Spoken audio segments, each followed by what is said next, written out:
السلام علیکم ورحمۃ اللہ وبرکاتہ۔ بسم اللہ الرحمن الرحیم۔ پروگرام میرا پیغمبر میں میں ہوں آپ کا میزبان حافظ ہشام الہی دھیر۔ معزز سامعین گرامی قدر، ہم رسول اللہ صلی اللہ علیہ وسلم کی سیرت کے انمول پہلو اور بڑے خوبصورت واقعات آپ لوگوں کے سامنے رکھ رہے ہیں۔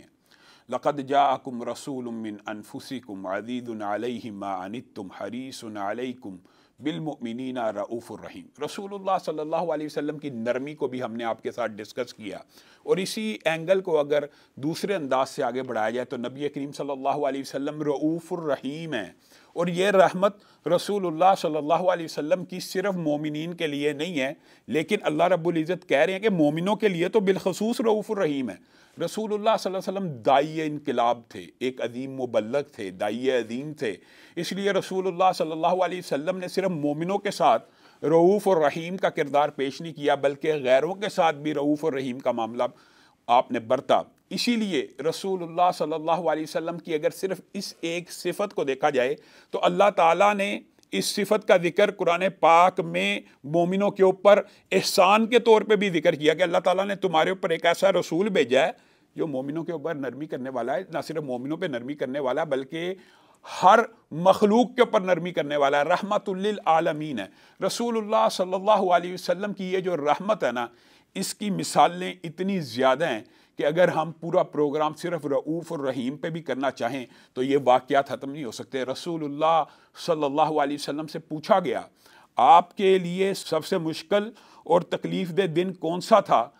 تو رسول اللہ صلی اللہ علیہ وسلم کے بارے میں آپ اور میں جانتے ہیں، ہمارے ذہن میں آئے گا شاید شیب ابی طالب کی جو گھاٹی تھی، رسول اللہ کے چچا جب فوت ہوئے تھے یا حضرت خدیجہ کا جب انتقال ہوا تھا، شاید رسول اللہ کی زندگی میں وہ دن سخت تھے، یا رسول اللہ کے اوپر جب کفار رسول اللہ کو تنگ کیا کرتے تھے، اذیتیں دیا کرتے تھے۔ خود رسول اللہ کہتے ہیں میرے لیے سب سے مشکل دن وہ تھا جو میں نے طائف والوں کو دعوت دی اور انہوں نے انکار کیا، اور رسول اللہ صلی اللہ علیہ وسلم جو طائف کے میدان میں گئے ہیں، بات آئی ہے ضمنی طور پہ تو یہ بات بھی سمجھ لیجئے، ہاں ہجرتیں اس لیے بھی ہوئی ہیں تاکہ کفار کے اور قریش مکہ کے ظلم و ستم سے صحابہ محفوظ رہے، لیکن اصل میں ہجرت کا مقصد صرف ظلم سے بھاگنا نہیں تھا بلکہ تبلیغ کے نئے میدان ڈھونڈنا تھا، اور ریاست کو قائم کرنے کے لیے نئے نئے مواقع کو ڈھونڈنا تھا۔ رسول اللہ صلی اللہ علیہ وسلم نے حبشہ کی طرف جو ہجرت کروائی، خود طائف کے میدان میں گئے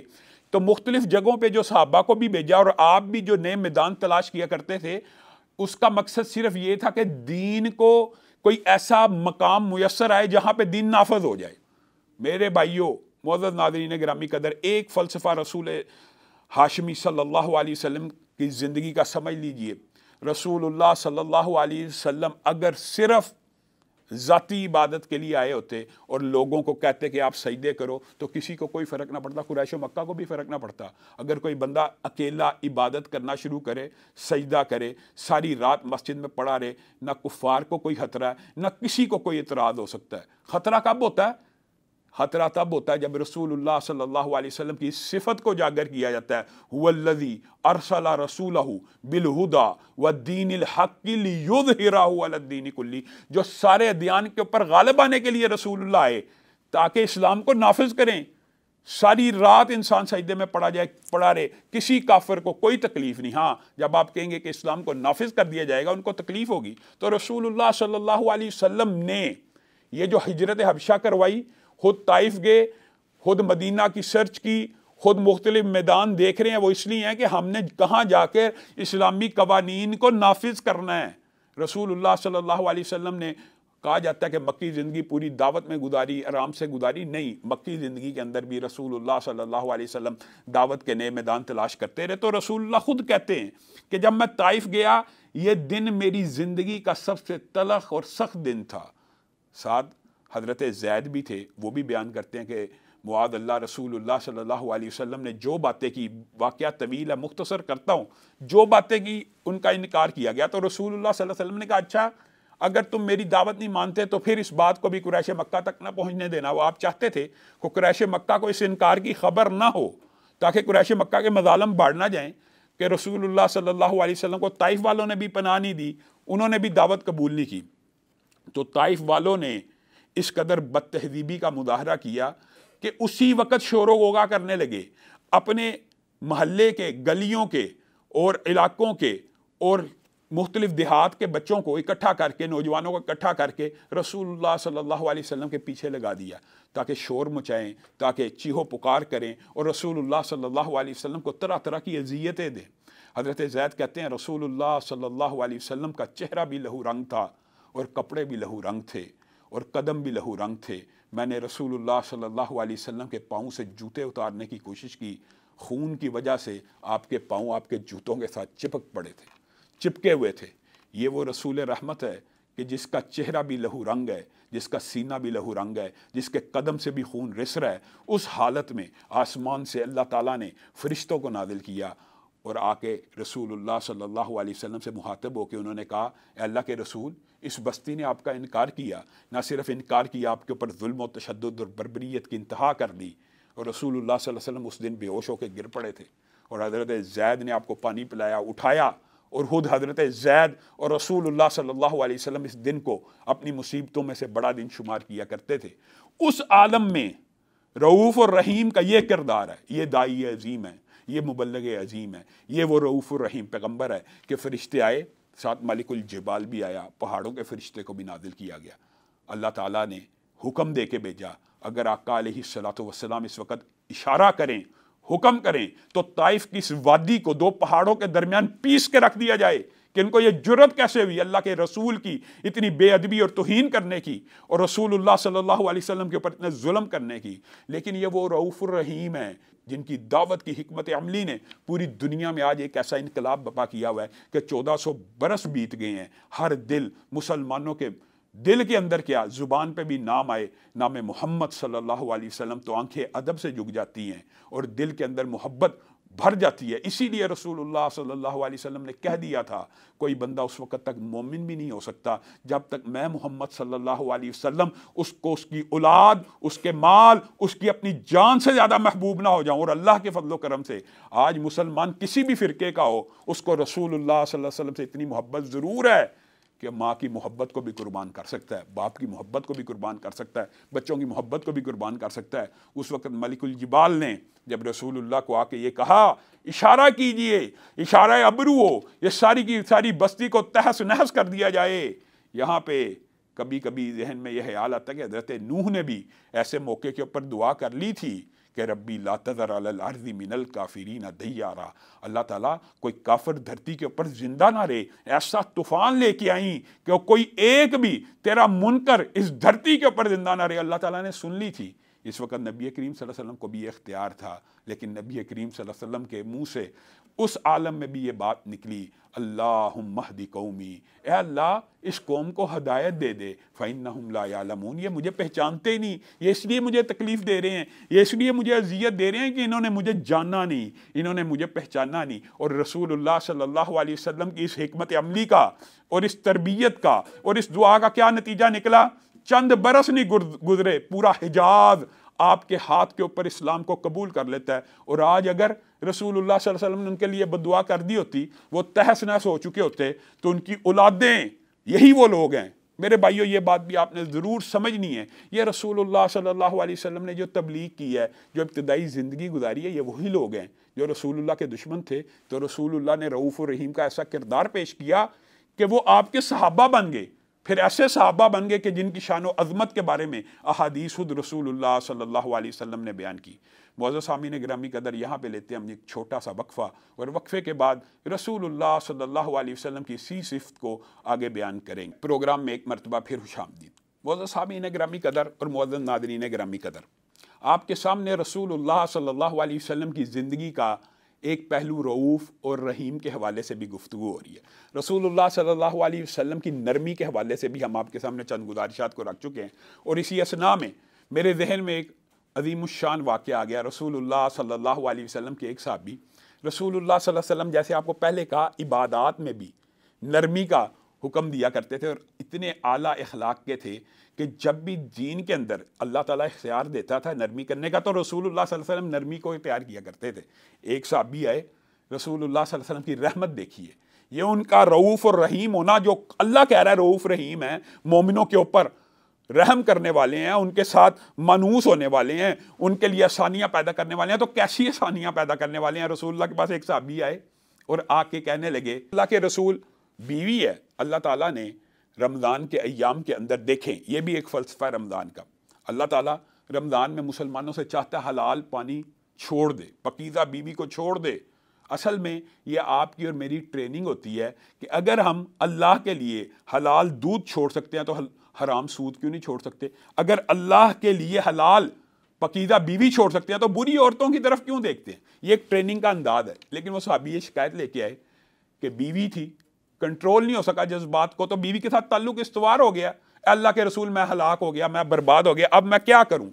تو رسول اللہ صلی اللہ علیہ وسلم نے کہا اس بات کا کفارہ موجود ہے، اگر تیرے پاس کوئی غلام ہے تو اس کو آزاد کر دے۔ آپ کو پتہ ہے اگر حالت روزہ کے اندر بیوی سے تعلق قائم ہو جائے تو آپ کو قرآن پاک کی وہ آیتیں یاد دلاتا چلوں کہ جس کے اندر اللہ رب العزت نے کہا یا تو وہ ایک غلام کو آزاد کرے گا، یا وہ 2 مہینے کے روزے مسلسل پے در پہ رکھے گا، یا وہ 60 مسکینوں کو کھانا کھلائے گا۔ تو اللہ کے رسول پہلے اس سے پوچھتے ہیں کیا تیرے پاس کوئی غلام ہے آزاد کرنے کے لیے؟ وہ بندہ کہتا ہے میرے پاس تو کوئی غلام آزاد کرنے کے لیے نہیں ہے۔ کیا تو 2 مہینے کے روزے رکھ سکتا ہے؟ اے اللہ کے رسول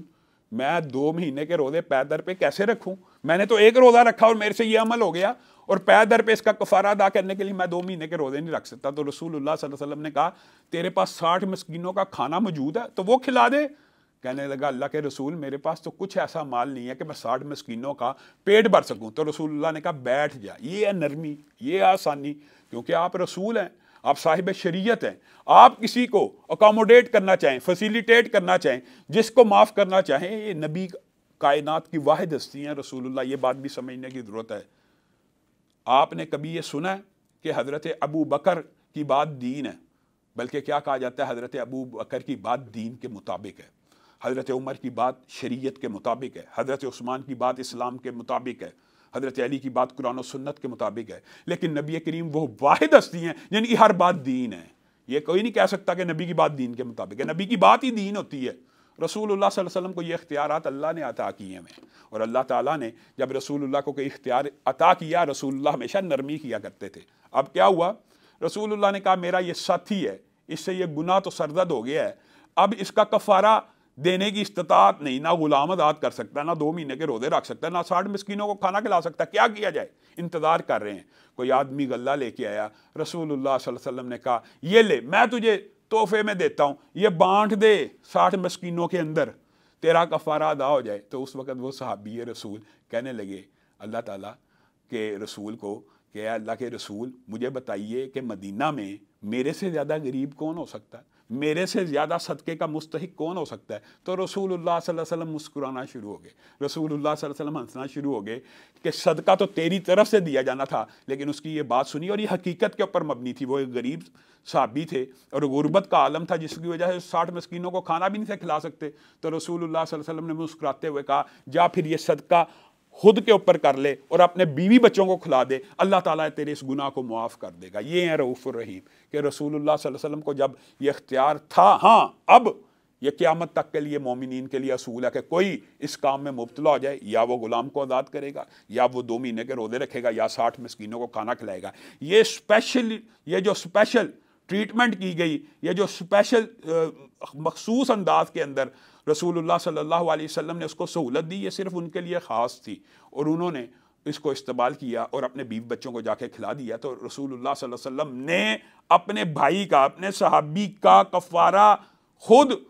اپنے صحابی سے لیا اور اسی کے گھر والوں کو عطا کر دیا۔ معزز ناظرین گرامی قدر، یہ تو رسول اللہ صلی اللہ علیہ وسلم کا اپنے صحابہ کے ساتھ طرز عمل تھا، لیکن رسول اللہ صلی اللہ علیہ وسلم کا غیروں کے ساتھ جنہوں نے اسلام کو بھی قبول نہیں تھا کیا ہوتا، ان کے ساتھ بھی طرز عمل اس سے مختلف نہیں تھا۔ فضالہ کے بارے میں آپ نے سنا ہوگا کہ فتح مکہ کے موقع کے اوپر وہ ایمان کو قبول کرتے ہیں، لیکن دل کے اندر ایک ارادہ رکھتے ہیں کہ جب بھی موقع ملا، جب کوئی لمحہ آیا، میں رسول اللہ صلی اللہ علیہ وسلم کو معاذ اللہ اپنی تلوار کے ساتھ ایسا ایسا کر دوں گا۔ ذہن میں یہ خیال ہے، اور اسلام کو اس لیے قبول کیا ہے کہ رسول اللہ صلی اللہ علیہ وسلم کے قربت کا موقع ملے اور کوئی موقع پا کے میں یہ کام کر گزروں گا معاذ اللہ۔ اور پوری تیاری کے ساتھ انہوں نے سوچا، پلاننگ کی کہ میں کیسے رسول اللہ صلی اللہ علیہ وسلم کے اوپر حملہ آور ہو سکتا ہوں۔ بتائیے کائنات میں کس کا ہلاک اس سے اعلیٰ ہو سکتا ہے، اس سے عمدہ ہو سکتا ہے؟ ایک بندہ تلوار لے کر رسول ہاشمی کو بری نیت کے ساتھ اور دنیا سے یعنی رخصت کرنے کی نیت کے ساتھ آ رہا ہے، اور موقع کی تلاش میں ہے اور موقع ڈھونڈتا ہے کہ سب سے بہترین موقع یہ ہوتا ہے رسول اللہ صلی اللہ علیہ وسلم جب طواف کر رہے ہوتے ہیں، اللہ کی بارگاہ میں مگن ہوتے ہیں، اور اس وقت وہ چل رہے ہوتے ہیں، ان کے ارد گرد صحابہ کا وہ ہجوم اور حصار نہیں ہوتا جو عام حالات میں ہوتا ہے، تو اس وقت میں ان کے قریب طواف کرتا کرتا جاؤں گا اور تلوار نکال کے ایک وار کر دوں گا معاذ اللہ۔ اب یہ ان کا ارادہ ہے۔ رسول اللہ صلی اللہ علیہ وسلم نے طواف کے دوران فضالہ کو دیکھ لیا، اللہ تعالیٰ نے وحی کے ذریعے اطلاع کر دی۔ اب پتہ ہے یہ دشمن ہے اور پتہ ہے کہ کپڑوں میں تلوار چھپائے ہوئے ہے۔ اب فضالہ، کیا تو فضالہ ہے؟ جی ہاں میں فضالہ ہوں۔ اے فضالہ تیرے دل میں کیا نیت ہے؟ اللہ تعالیٰ نے وحی سے بتلا دیا تھا، کہا میرے دل میں کچھ نہیں ہے، میں تو اللہ کا ذکر کر رہا ہوں، استغفر اللہ۔ اے فضالہ اللہ سے توبہ کر، جو نیت کر کے آیا ہے اس نیت کے اوپر اللہ سے معافی مانگ۔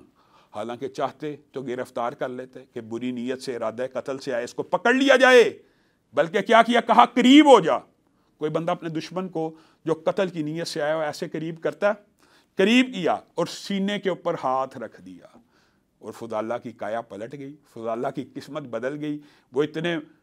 مقدس اور محترم ہاتھ جس کے سینے کے اوپر اس نیت سے لگے ہوں کہ اللہ تعالیٰ اس کے سینے سے بغض، قدورت، نفرت، ہر برے وہم خیال کو دور کر دے۔ حضرت فضالہ بیان کرتے ہیں کہ اللہ کی قسم ابھی نیت تھی کہ وار کروں گا، جیسے ہی رسول اللہ کا ہاتھ میرے سینے کے اوپر آیا، میرے سینے کو ایک ٹھنڈک پہنچی، دل کی کایا ایک ہی لمحے میں ایسے پلٹ گئی کہ سمجھ نہ سکا کہ کیسے وہ نفرت کے خیالات اور قدورت کے خیالات اور بغض کے خیالات ایک ہی لمحے کے اندر کیسے مٹ گئے۔ میرا دل رسول اللہ صلی اللہ علیہ وسلم سے ایسے پاک اور صاف ہو گیا کہ ابھی طواف کے شروع میں نیت ارادہ قتل تھی، طواف ختم نہیں ہوا، رسول اللہ صلی اللہ علیہ وسلم مجھے کائنات کے اندر سب سے زیادہ محبوب لگنے لگے۔